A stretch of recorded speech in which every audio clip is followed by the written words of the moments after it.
So we now have our create handler to create a new comment. What we also want to do is be able to get a list of those comments. What we'll do in our comments feature, we'll create a new class and simply call it list. And this is going to be a query. So we'll say public class query. And this is going to be an iRequest. And what we're going to return from this is a result of type list of type comment DTO.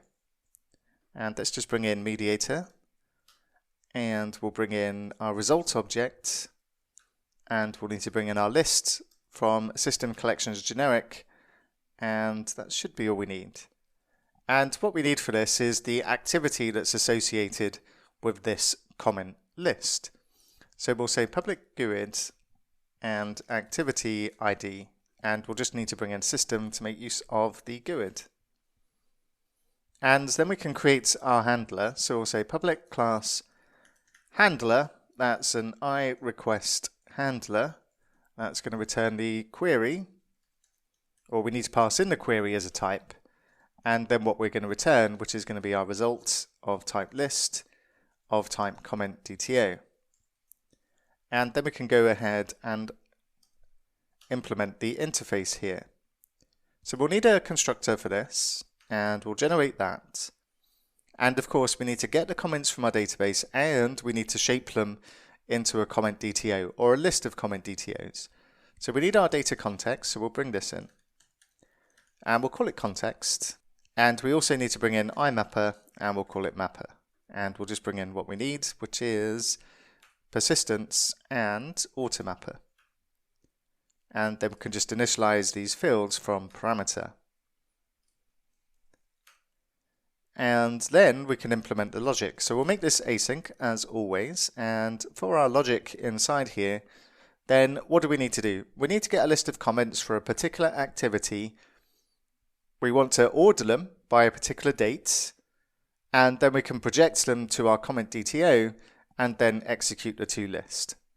So pretty straightforward in this case. So we'll say var comments equals await, and then we'll say context.comments, and we'll say where, and we'll say x goes to x.activityID, but let's bring in system.link so we get some autocomplete help with this, and we'll say x.activity.id is equal to the request.activityID.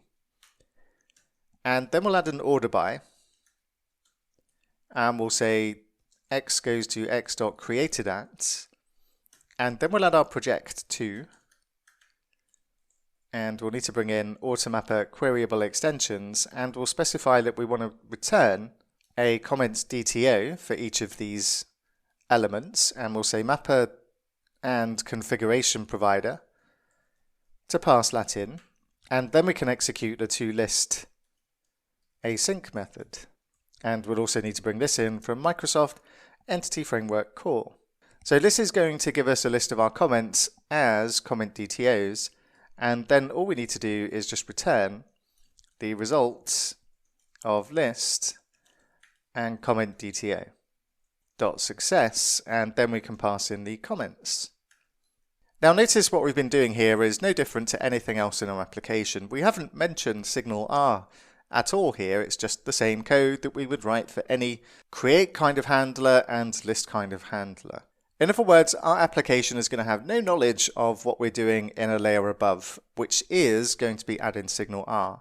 And what we'll take a look at next is creating a hub, a SignalR hub for our comments.